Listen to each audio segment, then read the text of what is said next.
Konnichiwa, hoş geldin. Ana ismi Kalia. Y hoy, we are going to talk about how exactly you are going to maintain learning languages with your busy schedule. Yes, I have a 9 to 5, but I still somehow have a way to cram in 4 languages all at the same time. The languages that I'm studying are Arabic, Turkish, Spanish, and Japanese, all at differing levels. And remember, your approach to each language depends on what you want to achieve. So for the Spanish language, I'm already fluent in this language, but I am trying to maintain the language. In Arabic, my goal is fluency.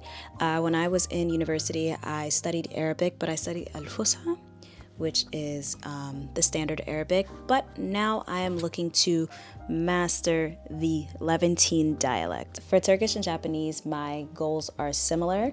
For Turkish and Japanese, I want to reach a level where I am conversational. Japanese, I do want to be able to read the language, but writing is not high on my list. Turkish, I would like to be able to write in the language. You guys, do not skip this step. Having clear goals for yourself makes scheduling and prioritizing a whole lot easier. You'll see later how my goals determine which language I study when. And now let's get into the nitty-gritty. Designing a language schedule. The key to studying multiple languages or one language is making it fit naturally into your schedule. Key to studying multiple languages or one language while working a 9 to 5 job is to make studying those languages fit naturally into your schedule that you were going to do anyway, rather than forcing long study sessions immediately following work. Let's break down what a typical day of studying languages looks like for me. So early in the morning, I wake up at 4 a.m. and I go to the gym. Now, this is not for the weak, but I make sure that I can get language study in while I'm at the gym. I'm first waking up, I'm working out, so my brain is working, it's getting started.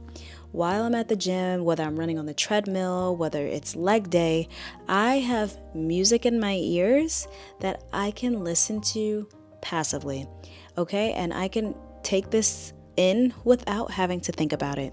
So if you have a language that you are advanced in and you are trying to maintain that language, or if you're intermediate advanced and you like to listen to music, podcasts, this is a perfect time to do it. A lot of people don't even realize, but listening to music, listening to podcasts, listening to anything in the target language is a great way to study the language. It does not always have to be pen and paper in hand, writing things again and again and again to learn a language. Learning a language is learning through immersion, and there's no better way to immerse yourself like through TV shows, movies, and music. So at any point in the day where you're going to the gym or you're going to do some type of exercise, make sure to bring your headphones and find something you like to watch in the language. Find music that you like in the language. Even if you cannot understand everything, try to pick out those words and phrases and try to repeat what you're hearing. You can practice the act of shadowing while doing this, and that is so very good for your learning of the language. After the gym, I head home and I get my shower, I wash my face, I do my makeup, and in all of this time, I still can pop on a video, I can pop on a movie, TV show, or even music. But I do like to pop on lessons or things like that, maybe grammar tutorials, because when I'm doing my makeup or I'm brushing my teeth, I can actually sit, watch, and actually try to understand what's going on. So for me, that's a better time for me to sit down and watch maybe grammar videos or even a show in the target language that I can follow with the pictures and everything like that. As we continue through my day, I've gotten to school, but now I have to work. But there are 2 parts of the day where I am able to get some extra studying in if I'm not too overwhelmed at work. So as a teacher, I have a prep and a planning time. Now, usually I get everything done beforehand, so I do have that time to go through some flashcards. There's people who use Anki, there's people who use Quizlet, and I just go through words or phrases that I don't want to forget. And this is a great because you don't have to divert from your schedule at all. You are already relaxing and you are already on your planning or your prep time. So this is the perfect time to do it. And you can just go through those flashcards, and that is your way of studying for that part of the day. Already, you've had almost an hour and 30 minutes of studying if you went to the gym or if you were doing your makeup in the morning on your way to work. You can also use that commute as well to listen to music, to listen to an audio or things like that. We are not reinventing the wheel. We are using the time that we already had, especially for people who have a very busy schedule. Now, if you have already studied in the morning, you've already studied on your break or your prep time, then I would say you can still dedicate 1 more hour if you have the energy in you to studying that language. Now, depending on what your goal is in that language, you could study various things. Now, there's time for you to go on YouTube, watch a grammar video. There's time for you to watch a TV show, respond to a prompt in the target language, write in your diary. That's something that I do not skip, writing in my diary, because that is the best way you are going to build up your vocabulary and speak in a way that is very natural for you. So take that hour, break that hour into different goals that you want to achieve. You can have 20 minutes to diary write. You can have 10 minutes to watch a grammar tutorial. You can have 10 minutes of reading out loud, listening to yourself, hearing yourself. You can have another 10 minutes of shadowing a video, or like I said, listening to music. It's all up to you. You just have to figure out what you want to learn in that language, pick your activities, and find a way to slide it into your day. An hour after work is more than enough, especially if you've already studied throughout the day. The big idea is it does not have to be all at once. You can break up your study sessions into small 20-minute chunks, 30-minute chunks, depending on what is good for you. They say students cannot be lectured at for more than 20 minutes before they're in la la land forever. So think about that with yourself. You know what you are capable of, and just set mini goals for yourself and you will be able to stick to your plan. I can't emphasize enough how important it is to make learning feel easy, because if you don't want to do something, or something like makes you feel bad about it, well, then you're not going to continue doing it. So please set mini goals for yourself. Do not pile so much on yourself at once, because I don't want you guys to get discouraged. Learning languages is difficult, but it is not impossible. You all can do it. You did it when you were born. You can do it again. One of the biggest mistakes busy learners make are trying to cram everything in and studying like they would study at school. You guys have to remember, when we were in these language classes, when we were in school, why did we not want to do maybe Spanish class? Because it wasn't really for our learning style, I guess you could say. Make things a lot more fun by figuring out what your learning style is. Super important. I know it sounds crazy, but what do you like? Do you like to learn through music? Do you like to learn through TV? You're a visual learner? Add more things like that into your learning so that it does not feel like learning, if that makes any sense. That it's more fun, it's more engaging for you. Do you like to read? Pick up more books in the target language.